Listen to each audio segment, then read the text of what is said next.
Bali, ito, meron tayong re-referent 6.8 na gold o yellow gold.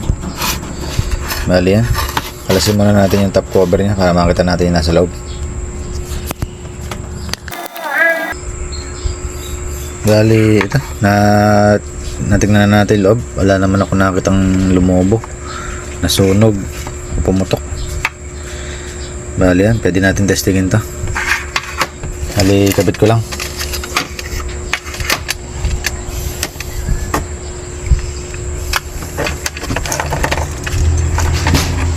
Testing.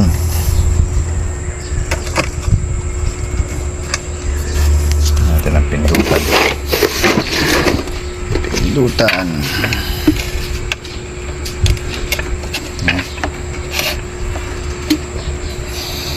Natin sa test valve lang muna. Test valve.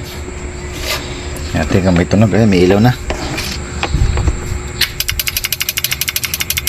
Bale yan. May konting ilaw. Pero walang ano. Ilay natin yung ano. Sa output. Natin magpo-ponto. Meron.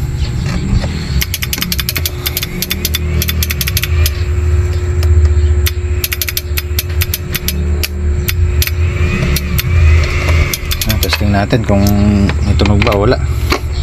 Direct na natin. Pag ganyan, ilagay lang natin sa 500 watts. Wala talaga. Wala siyang tunog. Meron siyang relay, meron siyang ilaw, wala siyang tunog. May blower. Tunog lang talaga na wala. Bali, may pondo naman. May popondo naman, kaya lang ayaw lumabas ng tunog. Bali, yan. I-ano ko lang. Hanapin ko lang yung ano, yung may problema sa kanya. Kalasin ko na yung housing niya.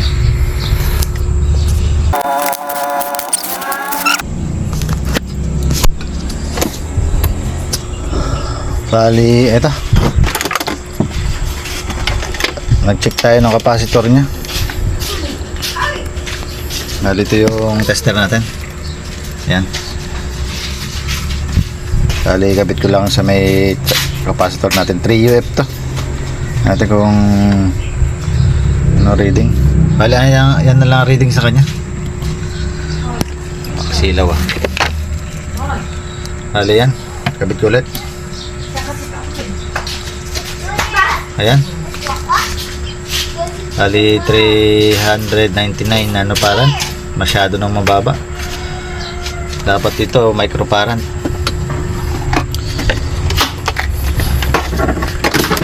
Di yan.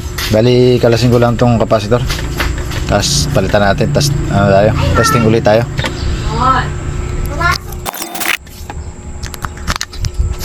Bali, ito pala nangyari sa ilalim. Hindi natin nahalatang lumobo. Pantay siya.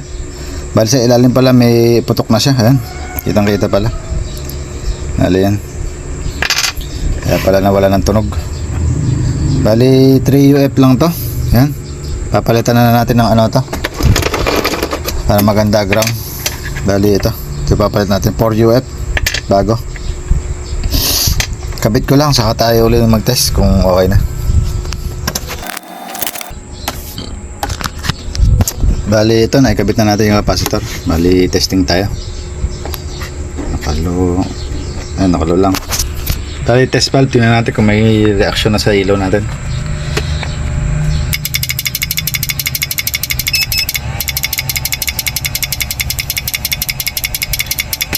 Parang reaction.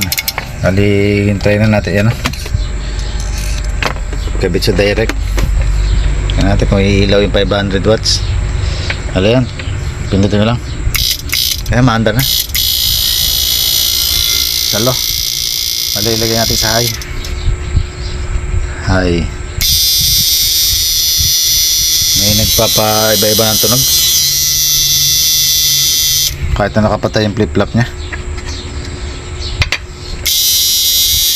Bali, high natin dito.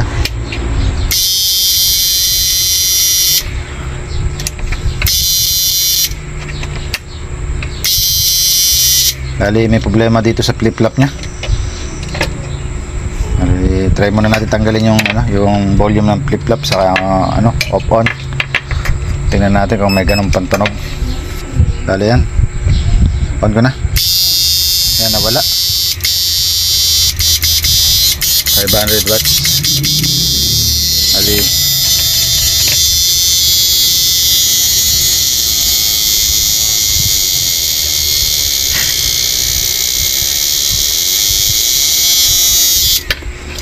Bali, puro kalawang na rin yung niya, yung lakasan niya.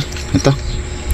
Baka pag tagal-tagal nito, magpabago-bago tunog. Sasabay na natin palitan tong lakasan para isang gawaan na lang nung nagpagawa. Isang gawaan ko na lang.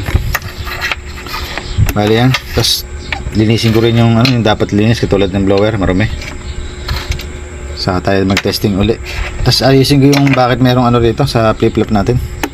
Kahit na naman nakapatay sa switch saka sa ay bali baka baligtad pala yung nito try ko nga, baka baligtad lang ilagay nung socket nila.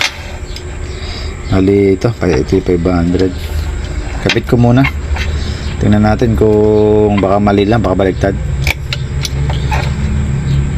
Bali ito, tingnan natin kung may pagbabago. Yan, nakapatay. Tingnan natin kung wala na tunog na nagpapatay, hindi. Meron pa rin. Bali may problema talaga din sa flip-flop, kailangan ayusin. Bali yan, ayusin ko lang.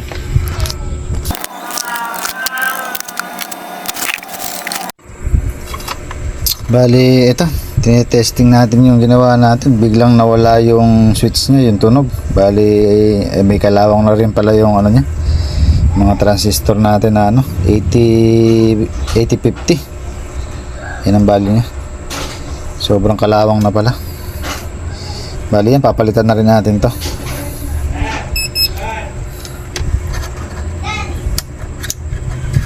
Bali yan, palitan ko lang.